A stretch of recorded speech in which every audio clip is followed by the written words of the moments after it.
In 2026, cruise lines are more optimized than ever. Pricing systems, onboard spending traps, crowd control, it's all designed to guide your behavior. And if you don't understand it, you won't just overspend, you'll lose time, comfort, and control of your entire vacation. But here's the good news.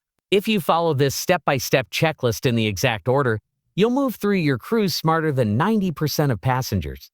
Cleaner, faster, cheaper, and a lot less stressful.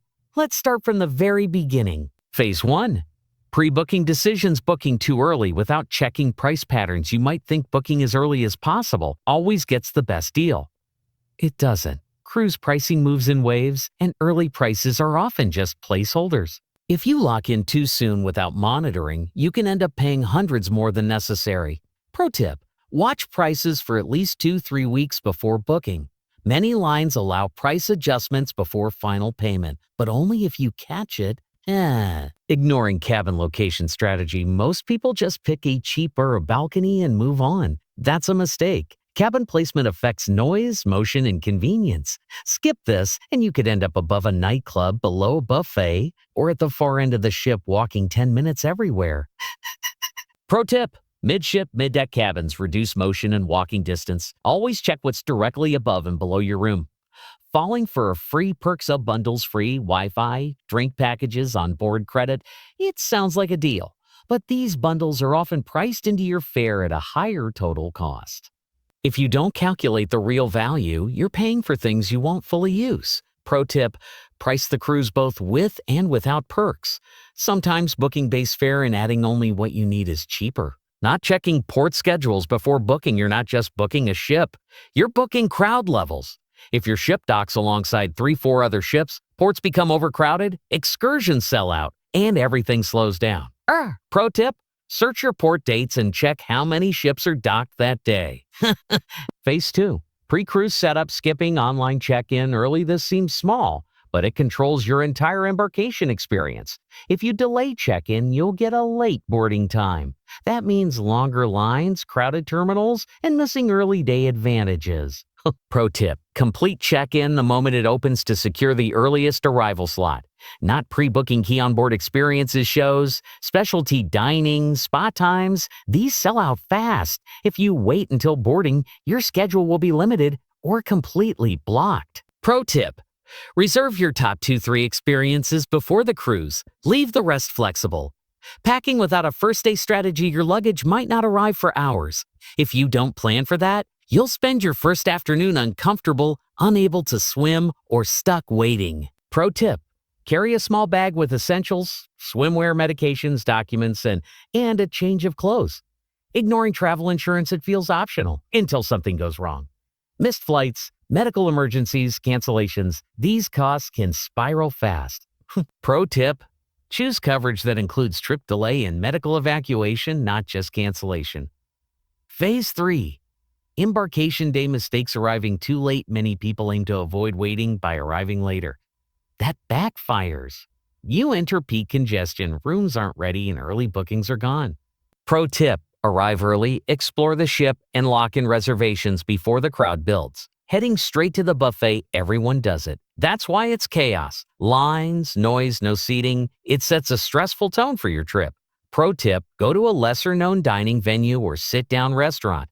It's quieter and faster. Not activating onboard spending awareness from the moment you board. Everything is tied to your account. If you don't monitor it, small purchases stack up into a big surprise bill.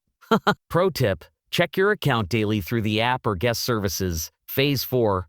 Onboard behavior traps. Overbooking your schedule. It's tempting to do everything: shows, games, excursions, dining.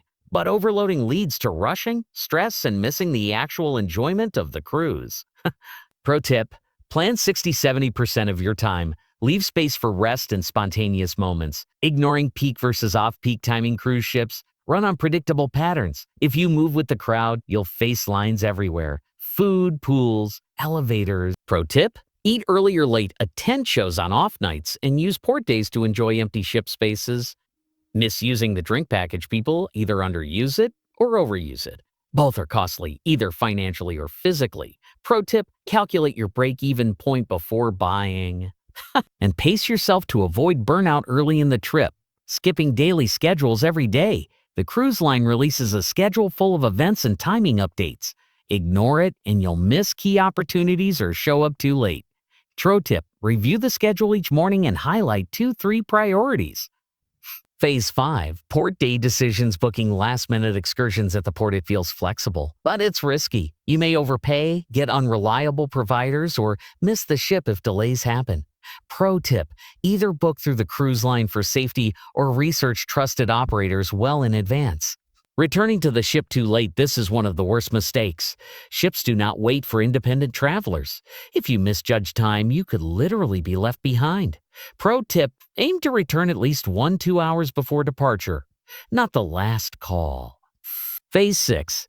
End of cruise mistakes. Ignoring disembarkation planning. Most people think the cruise ends when the trip ends. Wrong. The final morning can be chaotic. Long lines, luggage confusion, delays. Pro tip, choose a disembarkation time that matches your travel plans and keep essentials with you.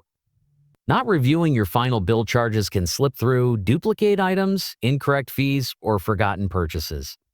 If you don't check before leaving, fixing it later becomes much harder. Pro tip, review your statement the night before departure and resolve issues immediately. Final section. Traps to avoid. There are a few silent mistakes that don't feel serious, but they quietly ruin your experience. Waiting until the last minute for everything. Assuming the cruise line will guide you. Following the crowd instead of thinking strategically. And treating the cruise like a hotel instead of a system. Experienced cruisers don't do that. They move early. They plan just enough. And they use the system instead of fighting it. Closing. Now I'm curious, what's one mistake you've made on a cruise, or one thing you're worried about getting wrong?